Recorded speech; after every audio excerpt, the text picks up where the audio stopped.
Bem, bom dia a todos e todas. Eu me chamo Rui Aniceto Fernandes, sou professor de História da UERJ e há dez anos quase a gente estabeleceu uma parceria entre a UERJ e a Igreja Matriz de São Gonçalo para o acompanhamento das obras de recuperação do templo, a pesquisa histórica que vem subsidiando os trabalhos de recuperação do templo. Eu gostaria de começar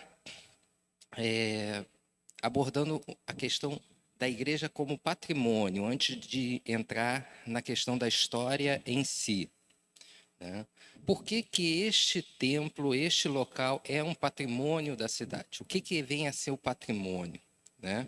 A ideia de patrimônio é algo que a gente dá valor e transmite aos nossos sucessores. Por isso a gente fala em patrimônio, a herança, a transmissão de bens materiais, né?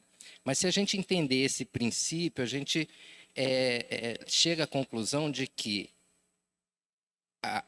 esses espaços coletivos, esses templos, esses lugares da cidade, são bens que foram construídos por uma geração e foram transmitidos aos seus sucessores. Mas são os sucessores que dão valor a esse bem. Então, é nesse sentido que é importante a gente entender que não é apenas a antiguidade de um templo, de uma construção, de um casarão de fazenda, de um prédio qualquer, que garante a característica de ser patrimônio. Patrimônio, ele é referenciado pelo sentido que aquela comunidade, aquele lugar dá àquele espaço. E nesse sentido, a Igreja Matriz de São Gonçalo é um lugar referencial desde o século XVI. Né? A gente pode considerar que hoje a Igreja Matriz é o marco zero da cidade. É onde começa o núcleo original que vai dar sentido, vai dar origem ao município de São Gonçalo. Então, em 1579, Gonçalo Gonçalves obtém uma sesmaria, uma datação de terra, uma extensão de terra que ia do litoral até a região do Rocha, mais ou menos, e constrói uma primeira capela neste lugar. Essa capela, ao longo do tempo, ela vai sendo reconstruída, ampliada, reformada, porque a comunidade vai crescendo e vai se apropriando desse espaço.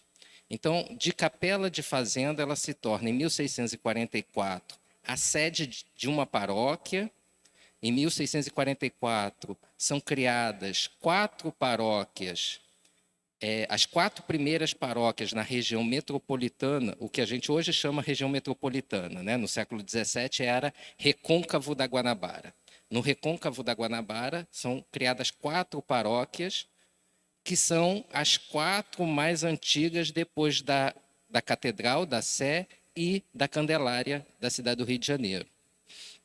Então, como sede de paróquia, ela se torna um lugar de destaque na localidade. E como sede de paróquia, além do aspecto religioso, passa a ter também todo um aspecto social. Era o lugar da sociabilidade, dos registros públicos, porque os registros de nascimento, casamento, durante o período colonial, têm um caráter público. E essa característica vai até o fim do Império, quando se instaura a República, né? A partir daí você tem a definição dos registros civis como obrigatórios. Então, a vida dessa comunidade, durante muitos anos, se dá ao redor da igreja, a partir das suas festas, das suas celebrações, desses ritos que também são considerados ritos públicos, e ao longo do século XX, a igreja vai sendo a matriz, a propulsora de outras paróquias que vão sendo criadas na região com o desmembramento do seu território paroquial pela criação de novas paróquias na cidade, né? Então, vários municípios vários municípios, desculpe, vários bairros vão sendo atendidos por paróquias que originalmente estavam vinculadas à matriz, né? O Gradim, Porto Novo, São José na Estrela do Norte, Mutuá, Rocha. Então são essas áreas que vão aí se desmembrando e constituindo paróquias, né? Então, se a gente tem esse aspecto religioso, a gente pode também sempre levar em consideração que essa expansão, esse acompanhamento vai se dando a partir do desenvolvimento da própria cidade, né? A partir do loteamento das fazendas, o surgimento desses bairros, a constituição de capelas, né? Ela vai sendo a expressão desse processo de urbanização, de crescimento da cidade. Isso por um lado.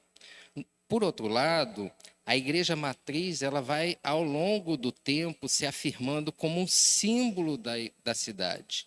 Então, você passa a ter a imagem da matriz sendo utilizado em livros sobre a história da cidade, como um patrimônio local, né? Em prospectos e materiais de divulgação externa da cidade. O primeiro guia turístico da cidade, promovido pelo professor Homero Guião na década de 60, traz como uma das primeiras imagens a Igreja Matriz de São Gonçalo, um folhetinho, né? E isso vem sendo recorrente. Então, a igreja passa a estar em publicações oficiais da prefeitura, no logotipo das empresas de ônibus municipais, né? Então, você tem aí a imagem da matriz extrapolando o seu papel religioso e se tornando esse símbolo da cidade por conta de toda essa significância que foi sendo atribuída ao longo do tempo. Ok? Então, acho que a gente conseguiu fazer esse panorama da história, né? Claro que em 10 minutos é impossível falar de 5 séculos, né? Mas fica aí para depois a gente poder conversar um pouquinho mais.